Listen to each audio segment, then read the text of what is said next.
Nah, pada saat ini perhatian guru biasanya fokus kepada platform ini.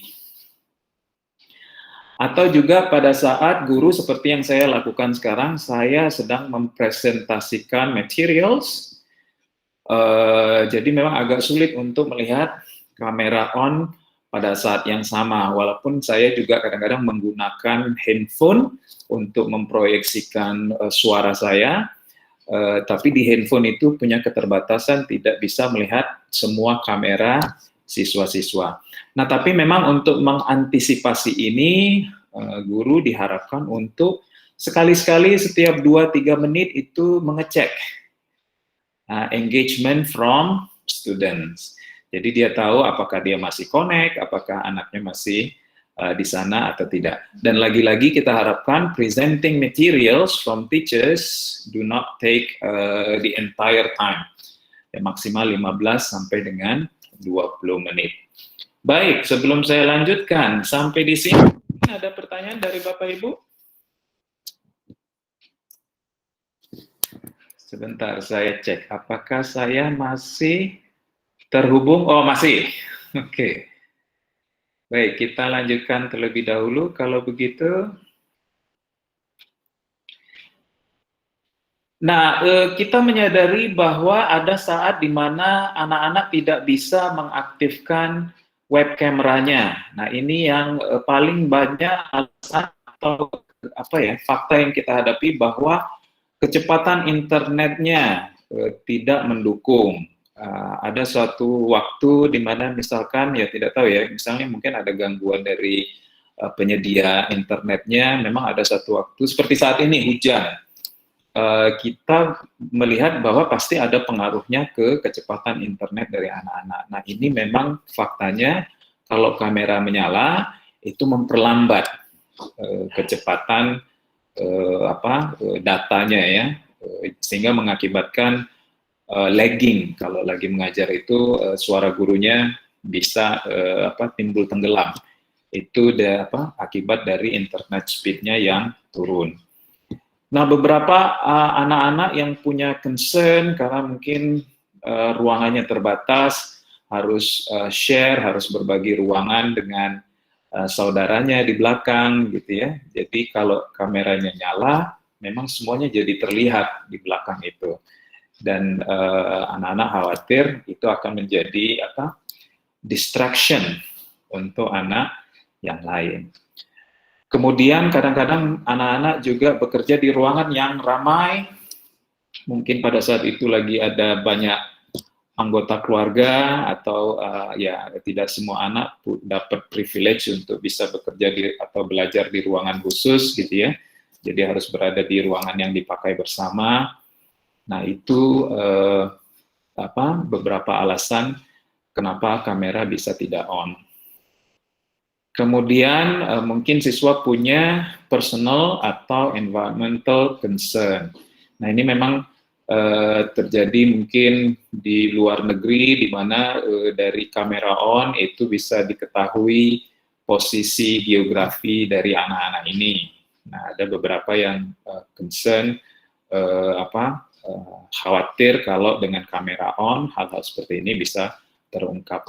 Nah, ini yang kami lihat terjadi di beberapa anak, tidak semua, minoritas sebenarnya, bahwa mulai ada anxiety di anak-anak, terutama ya kelas 8 ke atas ini, karena online learning sudah terlalu lama ya, sudah hampir 1 tahun, mereka mulai self-conscious istilahnya dalam bahasa Inggris. Setiap saat wajah mereka itu tertampang di kamera, di komputer yang mereka sendiri bisa melihat. Nah, ini untuk beberapa anak menimbulkan anxiety in Indonesia, mungkin kegalauan gitu ya, agak galau dan jadinya tidak fokus belajar karena perhatiannya pada kamera, how do I look, how my friend thinks how I look, seperti itu. Jadi sangat mengganggu konsentrasi mereka dalam belajar. Nah, juga ada beberapa siswa minoritas memang yang tidak memiliki webcam. di komputernya masing-masing.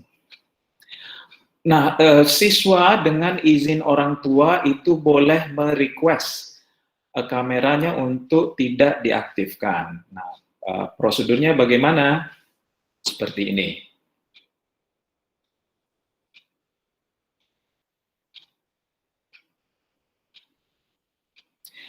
Yang diharapkan oleh guru yang paling utama itu adalah engaging dari para siswanya. Sebenarnya bagaimana memastikan bahwa kalaupun kameranya tidak dinyalakan, itu siswa bisa tetap aktif dalam pembelajaran. Gitu ya. Dan kalau gurunya concern dengan kamera tidak on, ternyata juga siswanya hilang dari peredaran, ini izin untuk mematikan kamera itu bisa ditarik oleh gurunya. Dan juga tetap kami harapkan bahwa request ini seizin dan sepengetahuan orang tua. Nah, caranya dengan mengirimkan request melalui email kepada homeroom teacher-nya masing-masing. Nah, homeroom teacher mungkin akan mengundang Bapak, Ibu, dan siswanya untuk membicarakan hal ini lebih lanjut, terutama tadi untuk mensosialisasikan arrangement-nya, agreement-nya. Misalnya, oke, kameranya off, but I will count on your participation in the classroom through other platform that is used by the teacher. Dan tentu kita akan mengusahakan komunikasi dengan orang tua tetap terjalin. Kalau misalnya guru punya concern, setelah kameranya jadi off, aktivitas atau interaksi dari si anak ini berkurang atau hilang sama sekali, maka guru akan menghubungi orang tuanya masing-masing. Ini prosedur permohonan web kameranya untuk dinonaktifkan. Demikian Ibu, Bapak Ibu, guideline yang sudah kami susun, sudah disosialisasikan dengan para guru dan siswa, dan saat ini saya sosialisasikan dengan Bapak Ibu. Silahkan apabila ada pertanyaan, masukan, kritik, dan saran.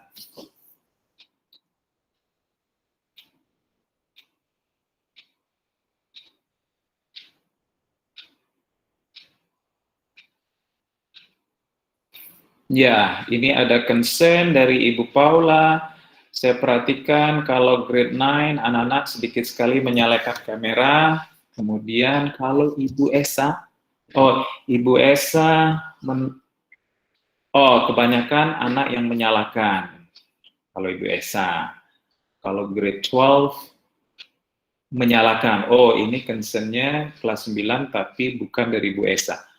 Mungkin ada update atau informasi mengenai hal ini, Bu Budi? Ya, maaf, ya. Concern ini dari beberapa waktu yang lalu kita ketemu di morning meeting juga disampaikan ya, Bu. Untuk itu kemarin kita juga sudah memfollow up atau menindaklanjuti dengan mengingatkan kembali guru-guru akan prosedur ini.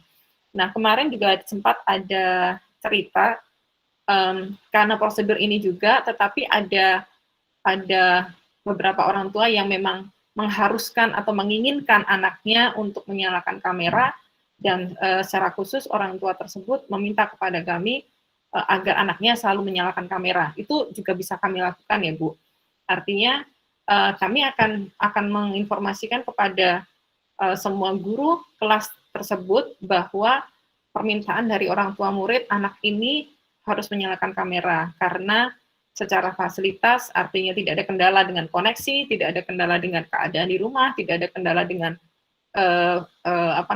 gadgetnya, dengan laptopnya atau dengan tabletnya, sehingga segala sesuatu memungkinkan bagi siswa untuk menyalakan kamera, karena ternyata kalau kamera tidak dinyalakan, anaknya tidak bisa fokus, begitu. Itu juga bisa terjadi, sehingga seperti yang tadi disampaikan Pak Hendri, hal itu bisa terjadi kebalikannya. Kalau anak tidak bisa menyalakan kamera, kami memohon orang tua untuk menginformasikan kepada kami, begitu juga sebaliknya. Apabila orang tua menginginkan anaknya untuk selalu menyalakan kamera karena beberapa alasan. Mohon kami juga dibantu untuk menginformasikan kepada kami. Kalau ditanya seberapa besar pengaruh kamera, itu tergantung ya Bu ya. Artinya begini, seperti yang disampaikan Pak Hendri dalam dalam kebijakan kamera ini, ada saatnya kamera tidak menyala itu tidak mengganggu sama sekali. Kenapa? Karena di saat yang bersamaan sebagai pengganti kamera kami punya semacam online whiteboard atau satu board yang dimana itu kita menggunakan beberapa macam aplikasi ya, sehingga ketika si anak itu kita minta untuk menonton video misalnya, kita tahu pergerakan setiap menitnya anak ketika menonton video. Bahkan ketika di dalam video kita stop, kita minta anak untuk menjawab pertanyaan, kita bisa memonitor online saat itu juga gitu ya. Kemudian ketika kita minta anak untuk merespon sesuatu, bahkan kita juga ada aplikasi yang bahkan setiap grup anak ketik itu kita juga bisa memantau. Jadi ketika itu aplikasi-aplikasi tertentu itu kita gunakan, kamera mati pun tidak berpengaruh karena kita tahu meskipun kameranya mati tetapi anak ini berpartisipasi. Ketika anak belum masuk ke dalam platform yang kami pakai, itu kami juga bisa panggil, bisa kita tegur. Tetapi ketika diskusi atau ketika presentasi dan anak tidak menyalakan kamera, itu sangat berpengaruh karena bagaimana kita bisa berinteraksi seperti ini gitu kan, memberikan feedback. Kita nggak tahu apakah si siswa itu di balik layar dalam keadaan yang sudah siap, apakah baru bangun tidur, ataukah baru makan, ataukah apa, begitu kan, sehingga panduan atau kegiatan yang kami lakukan itu tidak bisa maksimal, gitu. Untuk itu di dalam panduan penggunaan kamera yang kami buat, ada saat yang siswa memang harus menyalakan kamera, ada yang boleh tidak menyalakan kamera dengan beberapa catatan. Begitu, Ibu.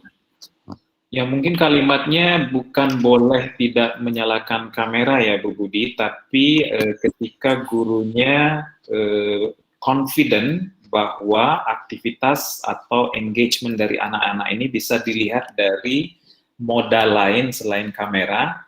Nah, di situ di mana gurunya tidak akan prioritas di kamera. Karena apa? Kalau terlalu prioritas kamera, nanti perhatiannya juga terfokus. Apa maksudnya? Bagi waktunya jadi terkonsumsi untuk, hey, si A nyalain kamera, si B nyalain kamera.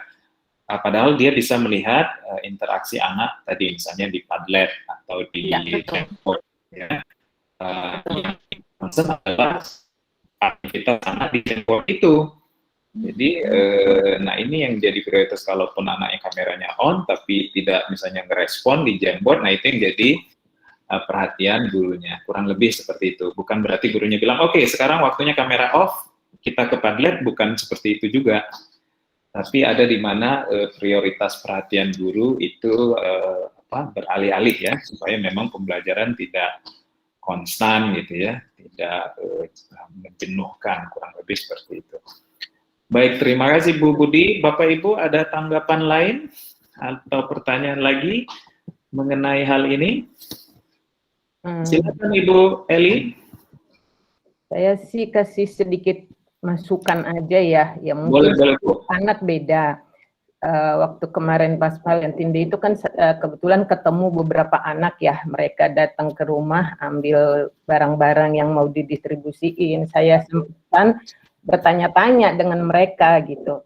Terus gimana pengalamannya saat online, apa? Yang utama sih mereka bilang ada kejenuhan. Jenuh kenapa? Monoton. Nah, terus kenapa? Jadi kalau yang grade 11 karena mereka DP pertama tidak langsung ketemu gurunya, jadi sepertinya kurang waktu untuk bertanya karena memang ya terbatas ya waktunya gitu. Terus apalagi gitu saya tanya-tanya sama mereka gitu. Ya masalah kamera, mereka sih memang lebih concern on kamera ya. Jadi memang karena ada teman-teman kadang kalau nggak on kamera katanya bisa tiduran atau apa, tapi tetap aktif kayak gitu. Ada juga info seperti itu. Nah, jadi saya sih cuman kemarin masukkan aja gini. Jadi kalau guru misalnya ngajar ke anak, mungkin dalam satu sesi pelajaran itu ada waktu dikasih 1-2 menit lah ke anak gitu, ayo warming up dulu lah, biar nggak jenuh, biar nggak capek, atau tarik napas lah, gerakin badan lah sedikit gitu loh. Jadi mereka duduk, diem, kayak tegang, belajar gitu. Jadi kalau dikasih begini gimana gitu, ya mungkin satu solusi, kita kayak gerakin aja badan dulu, atau apalah sebentar 1-2 menit aja. Tapi itu yang ngatur gurunya ya, mungkin oh ini saat ini tepat nih, oh ini tepat nih. Jadi anak itu yang tadinya ngantuk atau lagi kedinginan atau lemes-lemes gitu, kembali lebih fight atau apa gitu ya. Itu sih satu. Nah, aku terapkan ini sama Melanie. Terus ya udah mah aku bikin kayak gitu. Nah, aku tanya gimana? Ya lumayan sih, kadang kalau ngantuk ya lebih seger gitu ya. Terus satu lagi, guru misalnya gini, anak-anak kadang kalau mereka udah lelah, mereka kadang pelajarannya sebetulnya mereka belum terima sepenuhnya apa yang diajarkan. Jadi, udah capek gitu. Jadi, misalnya gurunya bilang, apa yang kamu tidak mengerti yang saya ajarkan itu gitu loh, contohnya ya. Paham nggak yang diajarin itu gitu loh. Jadi langsung di feedback saat itu juga ke anak-anaknya gitu. Mungkin ada anak yang lebih lama menerima, ada yang lebih cepat menerima gitu.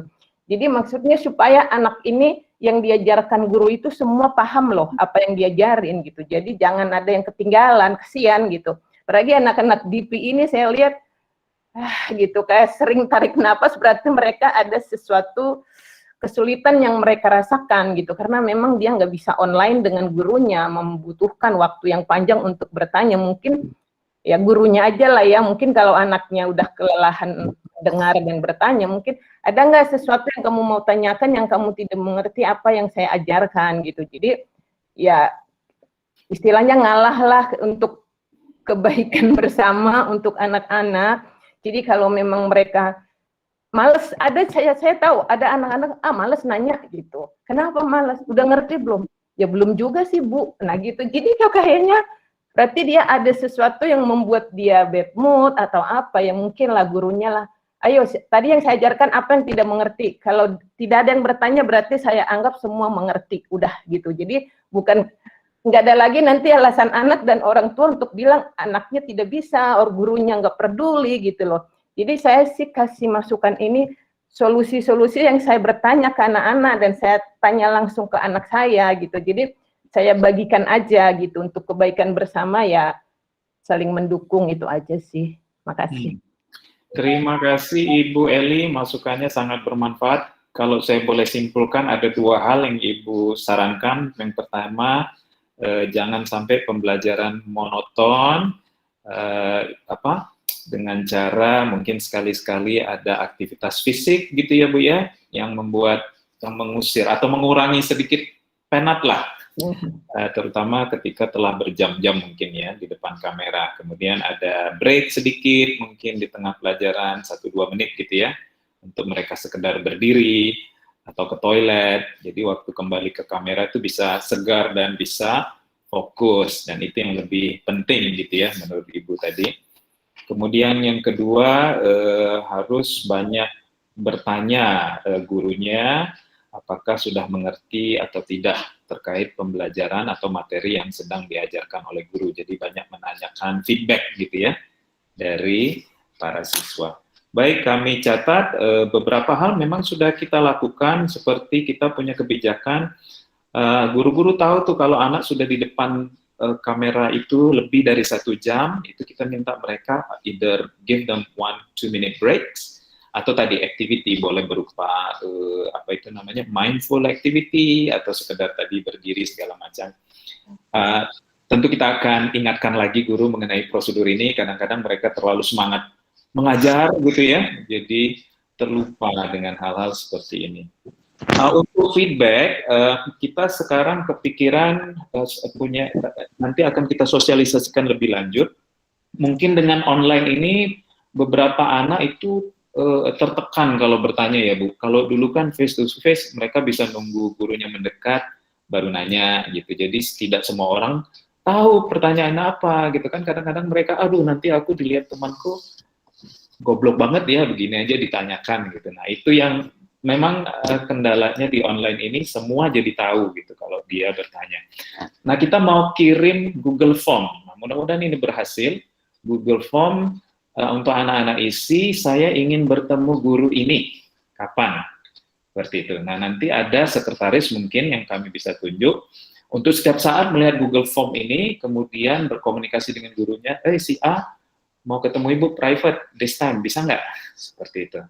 Jadi nggak harus nunggu begitu pertemuan berikutnya, takutnya lupa. Jadi begitu mereka ingin bertemu, tulis dulu di Google Form itu, nanti ada staff yang menghubungkan dengan gurunya. Ini kita coba dulu ya, Bapak Ibu, dalam waktu minggu depan, nanti kita evaluasi apakah hal ini berhasil. Itu tadi, untuk mengantisipasi anak-anak yang ingin bertanya, tapi segan kalau bertanyanya langsung di forum, gitu ya, di kelas online. Ibu Sinta ingin berbicara? Silakan. Ya, pagi Pak Henry. Pagi, Ibu. Pertama saya mau mengucapkan terima kasih dan apresiasi untuk Victory. Jadi minggu lalu itu saya ngobrol-ngobrol dengan beberapa teman yang anaknya juga sekolah, ada yang sekolah nasional, ada juga yang sekolah lain. Nah, dari hasil obrolan itu saya simpulkan ternyata Victory itu di awal-awal pandemi apa yang dilakukan Victory itu baru dilakukan oleh sekolah-sekolah lain. Misalnya antisipasi terhadap psikologi anak-anak dan juga komunikasi yang aktif terhadap orang tua. Jadi di awal pandemi kita sudah tahu apa yang harus kita prepare sebagai orang tua untuk mensupport anak-anak di rumah. Nggak hanya fasilitas, tapi juga lebih ke persiapan mental dan persiapan kira-kira apa yang harus mereka prepare karena self study-nya pasti dituntut akan lebih banyak dari sekolah sebelumnya. Nah, itu sih yang saya rasakan seperti itu. Kalaupun di tengah perjalanan ada kurang-kurangnya, yaitu kita maklum karena memang pandemi ini hal yang baru ya. Jadi kita memang tiap hari harus belajar. Nah, kemudian untuk yang kedua, Pak, ini kan sudah hampir setahun ya. Jadi saya lihat, nggak tahu kalau untuk orang tua atau murid yang lain, tapi khususnya untuk Reina, jadi itu saya lihat itu mukanya kalau udah sore jam 4, itu udah lecek selecek-leceknya. Tapi bukan bete, cuman saya lihat mental itu dia lelah. Saya lihat lelah secara mental. Terlebih kalau misalnya dalam satu hari itu dia ada 5 period satu subjek dan itu high level. Terus saya tanya, kok bisa sampai satu hari 5 period? Iya, jadi di timetable itu di timetable itu jadwalnya misalnya untuk matematika HL dia ada 3 period. Nah, kebetulan hari itu ada ekstra, jadi ditambah 2 period. Nah, jadi apakah mungkin kira-kira Pak, ya saya mengerti ya di tengah jadwal yang padat begini mungkin guru juga harus melakukan efisiensi waktu atau yang lain. Tetapi gimana ya kalau seandainya ada cara yang mungkin lebih bisa tidak terlalu memberatkan murid dalam satu hari itu dia mendapatkan 5 period terlebih pelajaran yang sangat butuh konsentrasi dan itu pelajarannya high level karena murid-murid itu kan diajarkan sekolah bahwa pada saat mereka ready untuk membuka laptop mereka harus paling tidak sudah membaca atau mengertilah 50% bahan. Jadi sebelum belajar itu biasanya anak-anak kan malam harinya atau mungkin berapa hari sebelumnya mereka sudah berusaha menggali apa sih materi yang mau dibahas dan mereka itu benar-benar belajar gitu Pak. Jadi malamnya itu udah begadang sampai jam 1, jam 2, besoknya ada ekstra sampai 5 period. Kalau maksimal period saya lihat sih Reina masih gitu, tapi kalau udah sampai 5 period tuh saya lihat dia mukanya capek gitu, sedangkan tugas-tugas masih jalan terus. Itu aja sih Pak Henry saya ininya. Concernnya ke Baik. situ. Ya. Ya, oke, makasih Pak. Terima kasih Bu Sinta. Ya, terima kasih atas feedbacknya. Beberapa hal yang kita sudah lakukan di awal. Kemudian yang saya konfirmasi ini tadi Ibu Sinta punya concern di pelajaran yang 5 period berturut-turut ya Bu ya. Apakah ada solusi terhadap masalah ini? Baik. Sebelumnya mungkin saya bisa jelaskan mungkin kenapa 5 period itu, kalau timetable yang normal mungkin sepertinya, correct me if I'm wrong Pak Felix, maksimal memang cuma 3 periodnya, timetable yang biasanya, yang sebelum era pandemi. Nah ini karena kita harus timetable-nya sama dengan MYP, karena gurunya juga sama, jadi solusinya untuk anak DP setelah makan siang, istirahat siang itu ada tambahan compulsory class. Ini yang berbeda dengan atau rekomendasi.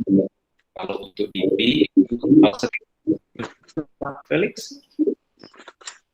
Nah, mungkin yang 5 period ini jadi 3 period jadwal utamanya, kemudian ditambah 2 period di sore hari. Memang jadwal yang sore hari itu rotasi setiap 2 minggu sebenarnya. Pak Felix, sebelum saya ke Ibu Wida yang ada pertanyaan, apakah ada tanggapan mengenai pertanyaan atau masukan Ibu Sinta tadi?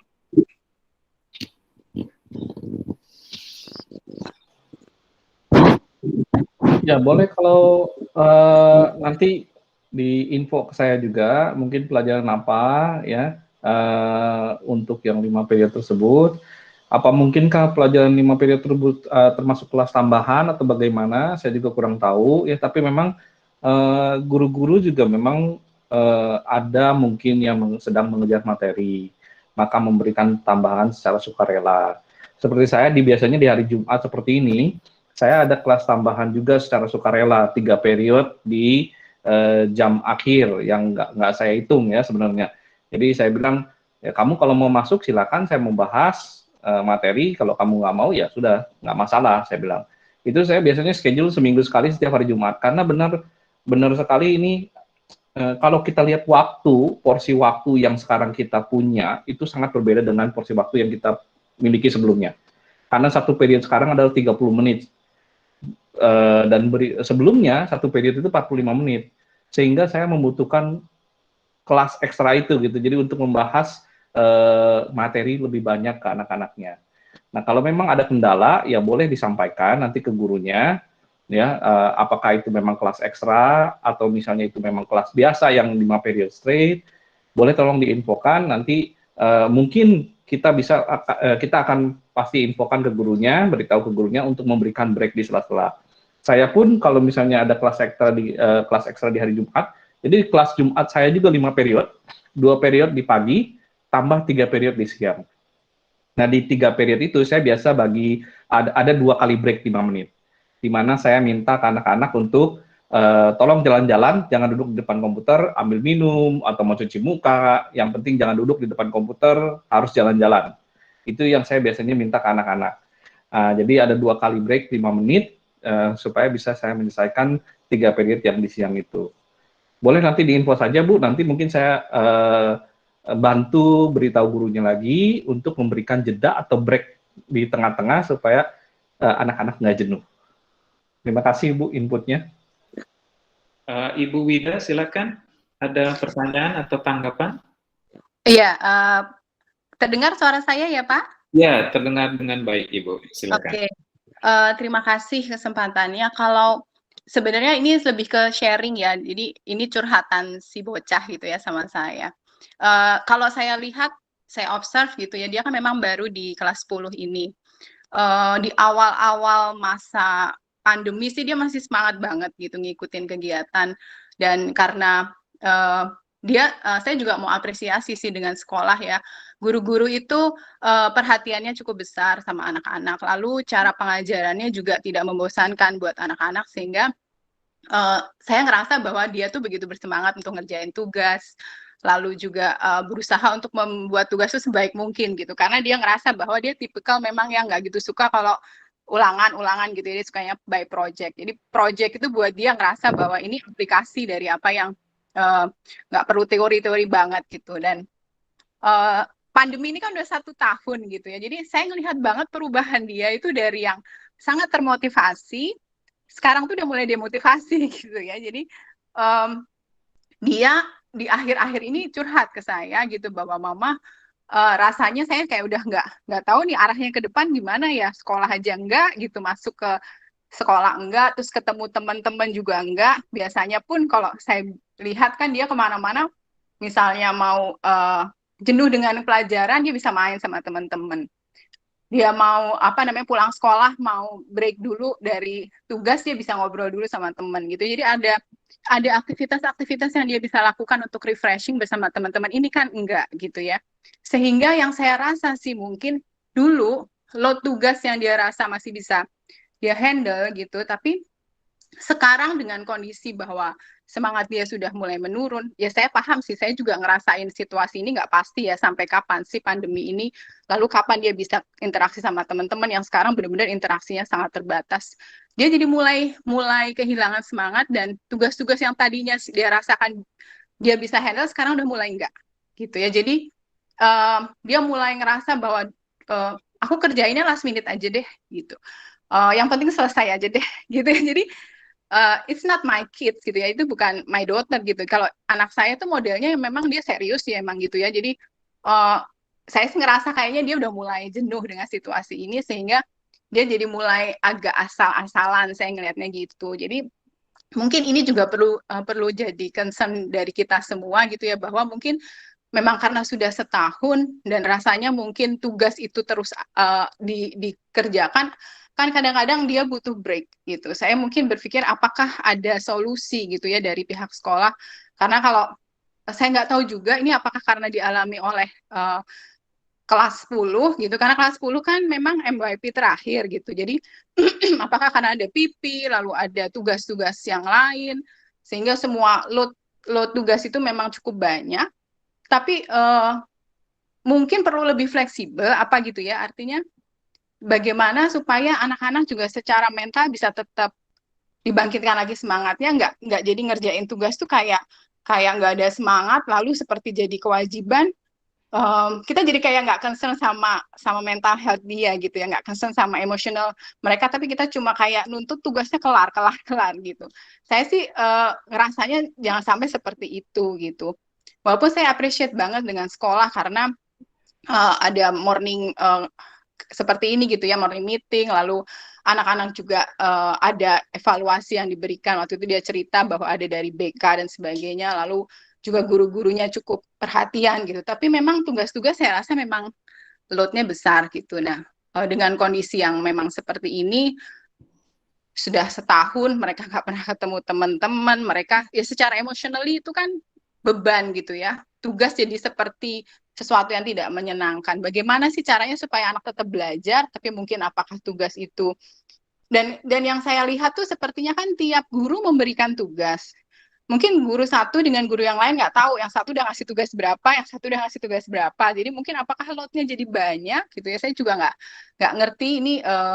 Saya minta saran sih ya, artinya minta saran apa ya yang bisa dilakukan buat anak-anak ini supaya mereka tetap bersemangat, lalu juga tetap bisa mengerjakan tugas dengan maksimal,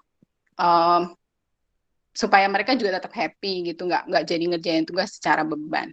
Gitu sih Pak dari saya. Baik, Ibu Wida, terima kasih masukannya. Jadi kalau saya boleh simpulkan, apakah ada solusi dari sekolah tentang load tugas yang saat ini diberikan? Apakah perlu misalkan ada pengurangan begitu ya Bu ya, kalau saya boleh simpulkan? Atau ya misalnya diatur gitu ya Pak, artinya misalnya memang diperlukan penyelesaian tugas yang banyak ini, maksudnya tiap guru punya target gitu, apakah itu yang perlu dilihat lagi, mana yang priority, mana yang enggak begitu mungkin ya. Baik. Ibu Budi mungkin boleh, saya tanya dulu. Boleh. Terima kasih sekali Ibu Widayatri, mamanya Jovita ya. Terima kasih sekali atas masukannya. Ya, memang apalagi ini saya berbicara tidak hanya untuk kelas 10, meskipun Ibu mewakili Jovita yang ada di kelas 10. Nah, memang ada beberapa hal yang tidak bisa kita hindari, Bu, terutama kalau di kelas 10, personal project itu memang hal yang tidak bisa dihindari. Itu juga dengan service action itu juga tidak bisa dihindari. Tetapi saya catat di sini poin bahwa selain tugas-tugas itu adalah motivasi atau semangat siswa yang pokoknya sekarang udah nggak asik lagi, nggak seru lagi, nggak kayak awal-awal gitu ya. Mungkin nanti bisa kami follow up dengan dengan memberikan dengan penugasan yang kami berikan itu endingnya tidak hanya tugas dikerjakan lantas selesai gitu ya. Yang ada di benak saya saat ini mungkin nanti kita bisa adakan learning celebration kecil-kecilan yang setidaknya memberikan kesempatan kepada anak-anak untuk tertawa, teriak, ngerasain happy, meskipun kelihatannya mereka tidak melakukan tidak belajar konten sekali, tetapi sebenarnya mereka belajar. Jadi sebenarnya mereka belajar, tapi tidak mereka sadarin karena belajarnya sambil mempersiapkan learning celebration, atau sambil persiapan presentasi, atau sambil bikin poster, atau sambil apa, mungkin bayangan saya saat ini seperti itu. Tapi terima kasih sekali Bu, nanti kami diskusikan lebih lanjut lagi dengan para koordinator kami, karena hal seperti ini sepertinya sudah dilakukan oleh beberapa guru di beberapa mata pelajaran, tetapi mungkin belum di kelas 10. Kalau di kelas 7, 8, 9 ada beberapa mata pelajaran yang sudah melakukannya, tapi di kelas 10 ya terima kasih sekali lagi, karena mungkin kami juga merasa ada personal project, ada service, harus persiapan DP, sehingga kami juga ekspektasi terhadap muridnya juga lumayan tinggi begitu ya. Nah, ini sebagai pengingat buat kami Bu, nanti kami akan follow up untuk melakukan sesuatu yang lebih ada sentuhan fun-nya gitu di kelas 10, sehingga anak-anak sedikit lebih rileks tanpa meninggalkan atau tanpa mengabaikan pelajaran mereka gitu. Ya, baik, terima kasih Ibu Budi. Kita beralih dulu ke pertanyaan Ibu Santi. Sudah raise hand dari tadi. Silakan Ibu Santi. Ya, kedengeran ya Pak? Kedengeran dengan jelas. Okay. Silakan. Jadi gini Pak, ini juga dialamin oleh anak saya ya. Jadi karena dia terlalu lama di rumah belajarnya, itu kalau saya lihat memang ada kemunduran tentang bagaimana dia mengerjakan tugas dan nilai-nilainya. Ini cuman usul. Saya pernah lihat di sekolah lain Pak. Jadi misalnya dia belajar dengan jangka waktu misalnya 1 jam atau 1,5 jam. Kalau di Victory kan setahu saya dia di jeda-jeda ada istirahat ya Pak, antara satu pelajaran dengan yang lain. Kalau di sekolah lain ini dia jadi misalnya masuk kelas besar, kemudian setelah 1/2 jam dia di break menjadi kelas-kelas kecil. Jadi kelas diskusi kecil, misalnya satu kelompok itu 4 atau 5 anak. Kemudian setelah 15 menit itu bergabung lagi dengan kelompok besar Pak. Ini mereka pakai Zoom, jadi itu dimungkinkan gitu loh. Saya nggak tahu kalau pakai Google Meet apa dimungkinkan apa enggak. Jadi kalau mungkin dengan kelas-kelas kecil gini, mungkin apa tidak memperbaiki situasi yang ada. Ini baru ini ya, jadi baru pemikiran saja gitu loh Pak. Mungkin bisa dipertimbangkan gitu loh Pak. Baik. Jadi bukan cuma kelas besar, tapi kelas besar, kemudian di break menjadi kelas kecil, tapi tidak keluar dari kelas itu. Kemudian habis itu dia bergabung lagi dengan kelas besar. Ya. Yeah. Apakah mungkin dengan Google Meet atau memang harus pakai Zoom kalau seperti itu? Yeah.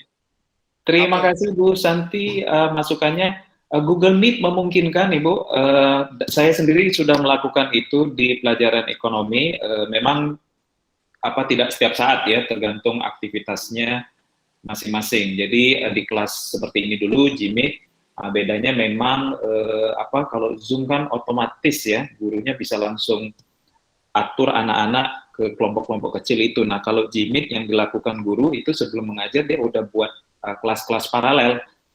Jadi nanti dia share di misalnya kolom chat, si A, si B, si C, si D, kamu ke sini, klik link ini. Nah, jadi nanti I see. itu. Jadi secara teknis bisa, prosedurnya memang agak berbeda. Dan itu memang sudah kita anjurkan ya kepada para guru untuk salah satu tadi mengantisipasi bosan atau kan kalau berdiskusi di kelas yang besar tekanannya mungkin lebih besar. Nah, mungkin dengan kelas yang lebih kecil itu bisa berhasil. Ibu Budi ada apa? Usulan Ibu Santi? Ya. Ada tanggapan usulan Ibu Santi untuk kelas-kelas kecil paralel? Iya, iya seperti yang sudah disampaikan oleh Pak Hendri, beberapa dari guru kami sudah melakukannya, Ibu, saya sendiri juga sudah beberapa kali melakukannya apabila kami rasa perlu untuk dilakukan pembagian di kelas-kelas kecil, jadi grup-grup kecil gitu, kami sudah melakukannya. Ya, oke. Ya. Iya, Pak terima kasih. Hendri, tadi Bu Lucia sudah dari tadi angkat tangan. Oh, Ibu Lucia. Iya. Silakan Bu Lucia. Iya, selamat pagi Pak Henry. Pagi Ibu, silakan Bu. Iya, maaf ini saya sandaran lagi kurang sehat jadi kayak gini. Iya, terima kasih, saya apresiasi juga untuk Sekolah Victory Plus itu semua yang saya rasakan dengan kelas online ini masih bagus dibandingkan dengan sekolah lain. Sebetulnya pendapat saya ada beberapa yang sudah dirangkum oleh disampaikan Bu Sinta dan Bu Widya. Ya, terus cuman ada satu hal yang saya mau tanyakan. Ini sehubungan dengan kondisi anak saya sendiri, si Aldi. Minggu yang lalu, hari Selasa, itu pada saat dia sekolah online, tiba-tiba laptopnya mati, nge-lag. Dan saya lihat sambungan internet semua nggak apa-apa karena saya sendiri kerja, bapaknya kerja, ayahnya lagi meeting, dan adiknya ada kelas tambahan, tidak bermasalah. Kemudian dicek-cek lagi, Aldi ternyata laptopnya, tadinya dipikir adalah sambungannya, kabel itu untuk charge-nya. Kemudian ternyata laptopnya. Akhirnya saya agak panik juga karena anaknya juga panik pada saat itu kalau nggak salah sedang ada mengerjakan tugas apa gitu. Jadi dia bingung banget gitu. Nah, kemudian karena hari itu sudah agak sore malam jam 3-an, kelas jam 2 itu jam 3-an lebih, kemudian saya hubungin langsung ke service di Apple ya, kemudian gitu. Saya coba cek di sini di Citraland, kemudian di Galaxy semua, saya tanya mereka nggak punya stoknya kabel. Saya cari malam ke Ratu Plaza sudah nggak angkat Pak, karena jam 6 sudah pada tutup, gitu. Dia bilang, oke, saya cari-cari lagi, kemudian saya berinisiatif akhirnya hubungin Pak Heri IT di sekolah. Nah, Pak Heri kebetulan mau membantu, gitu, Oke, akhirnya pagi-pagi hari besoknya, karena itu sudah malam, saya usaha sana-sini malam sudah nggak dapet, gitu. Nah, akhirnya pada pagi hari Rabu, pagi-pagi jam 6:30, jam 6 pagi, saya langsung ke sekolah, saya titip itu kabel. Saya minta tolong, Pak, ini saya ada 2 kabel. Saya jujur waktu itu sempat untuk laptopnya Aldi, MacBook-nya Aldi itu saya ada 2 untuk charge itu. Terus ternyata dua-duanya nggak bisa dipakai. Saya titip ke Pak Heri. Terus akhirnya diberi, oke Bu, tapi saya pesan juga Pak ke Ratu Plaza dan ke Tokopedia. Saya beli itu. Saya karena panik melihat anak saya begitu karena sudah grade 11. Tugasnya banyak. Saya bilang, "Ya udah, cari," gitu. Nah, kemudian saya bilang, "Pak Heri minta tolong ini karena dia benar-benar bingung tugasnya banyak." "Iya, Bu, saya bantu," gitu. Pak Heri tentunya baru bisa membantu setelah office hour gitu. Nah, oke. Setelah itu hari Rabu diberitahu, "Bu, sudah oke, bisa semua kabelnya boleh dicoba." Aldi bingung kan, nggak bisa sekolah. Saya bilang, gimana gitu. Dia pakai handphone, dia nggak bisa mengerjakan tugas apa-apa, percuma saya nggak bisa tugas apa-apa, ngapain gitu. Tapi dia mengikuti Pak, gitu. Ini Bunda harus gimana? Saya bingung banget gitu. Nah, pada hari Rabu itu diberitahu Pak Henry sudah oke. Kemudian kami ke sekolah dengan Aldi dengan bapaknya. Saya berinisiatif, udah itu langsung dibawa aja MacBook-nya, sekalian dicoba. Ternyata dicoba nggak bisa juga, gitu.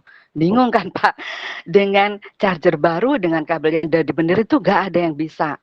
Akhirnya saya inisiatif WA Pak Heri. Pak Heri ini bagaimana Pak? Saya bingung. Saya servis ke tempat lain, mereka sudah nggak mau terima karena jam segini dan spare part nggak ada. Spare part pada kondisi kayak gini susah banget. Aduh, saya bingung banget. Akhirnya sama Pak Heri, coba ke sini Bu, saya benerin gitu. Saya cek. Ternyata setelah dicek Pak Heri, ada bagian yang rusak di dalam MacBook-nya.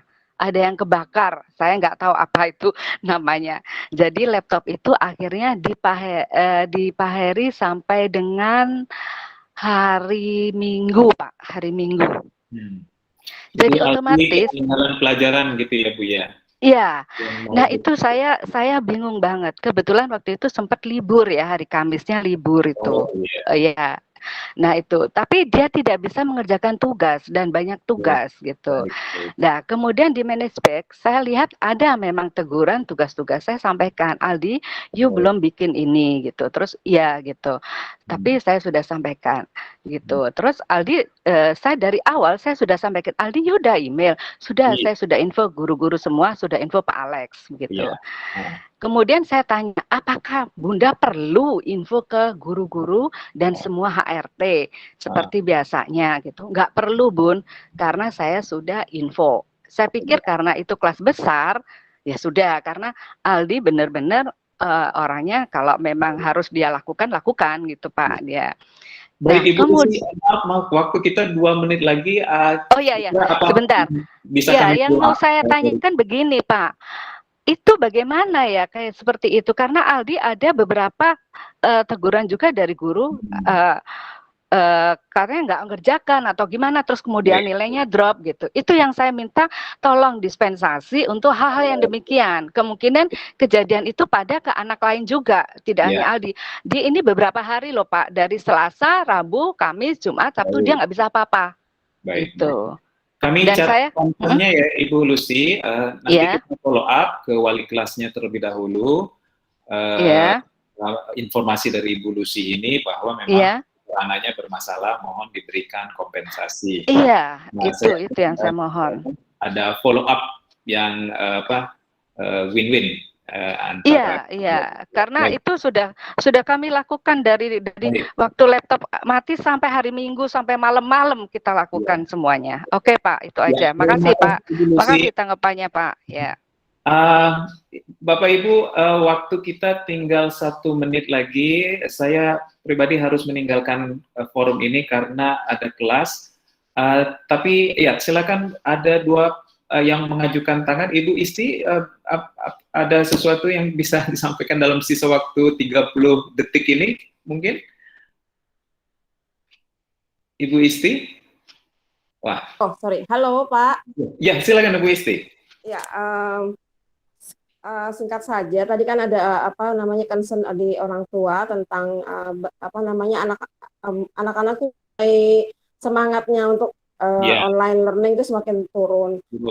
Terus saya mungkin hanya usul aja untuk lebih memaksimalkan fungsi homeroom teacher atau konselor ya. Tapi gini, dalam artian itu kan hampir setiap hari kan ada homeroom time. Atau mungkin bisa juga di homeroom time itu dimanfaatkan untuk mau kayak pooling beberapa anak gitu ya.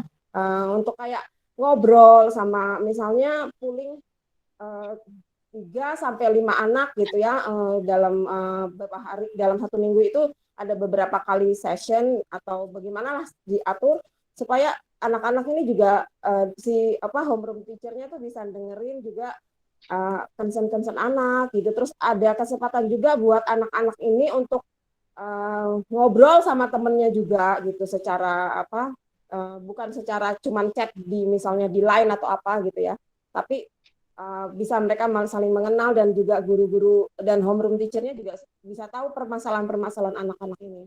Atau juga bisa dibantu dengan konselor, itu aja sih. Baik. Grup kecil, kalau grup besar kayaknya memang seperti kata Pak Hendri, anak-anak ada yang malu dan sebagainya. Berarti sejalan dengan usulan Ibu Santi tadi ya, tapi yang lebih kepada non formal gitu ya, sekedar ngobrol, memberikan suara. Baik, terima kasih Bu Isni masukannya, bagus sekali, akan kami follow up. Terakhir mungkin masih ada waktu 30 detik lagi, Ibu Sinta, ada yang mau disampaikan? Siang Pak, masih pagi atau siang ya? Iya. Pak, saya lihat orang tua dari Niska ini, saya cepat aja ya Pak, mengenai video editing. Video editing ini menggunakan aplikasi apa Niska? Video editing? Windows ya? Microsoft ya? Video editingnya? Iya. Sedangkan Niska itu laptopnya kan Apple. Jadi selama ini berjalan dia tidak melakukan apa-apa, cuma nonton aja gitu. Sedangkan dari awal kita masuk kan udah diinfokan lebih baik menggunakan Apple karena lebih kompatibel dengan sistem belajar mengajar gitu. Tapi pada saat AC video editing ini aplikasi yang digunakan tidak bisa di Apple gitu Pak. Aku udah berawal Niska udah bilang sih pada saat di grup itu, tapi sepertinya belum ada tanggapan. Dan kemarin aku juga udah info ke Ibu Natali ya kalau nggak salah. Dan Ibu Natali juga sudah merespon dan kemarin aku udah cek ulang dengan Niska, katanya aplikasinya akan dirubah atau diganti gitu, jadi yang bisa kompatibel dengan laptopnya Niska. Jadi aku cuma mau update itu aja sih, kalau misalkan memang ada ACA atau apa, karena dari awal memang sudah diinfokan lebih baik menggunakan Apple, kedepannya juga kalau bisa sesuatu yang kompatibel dengan Apple gitu, karena karena di rumah juga kebetulan laptopnya Apple semua, nggak ada yang pakai Windows gitu. Jadi ya kan nggak mungkin juga kita mesti beli laptop lagi hanya untuk mengikuti ACA ini gitu sih Pak. Itu aja. Terima kasih Bu Lia masukannya. Memang video editing ini dengan pihak ketiga ya, dan kebetulan ada Ibu Natalia di sini dan saya dengar juga sudah di follow up. Nanti kita lihat konsistensinya ya, Bu Lia memang benar bahwa harus sejalan dengan kebijakan sekolah, kalaupun seperti software tadi, kalau bisa memang compatible both to Windows dan Apple. Ya, sekali lagi terima kasih masukannya Bapak Ibu. Pertemuan hari ini sangat produktif sekali. Saya sudah catat masukan pertanyaan Bapak Ibu.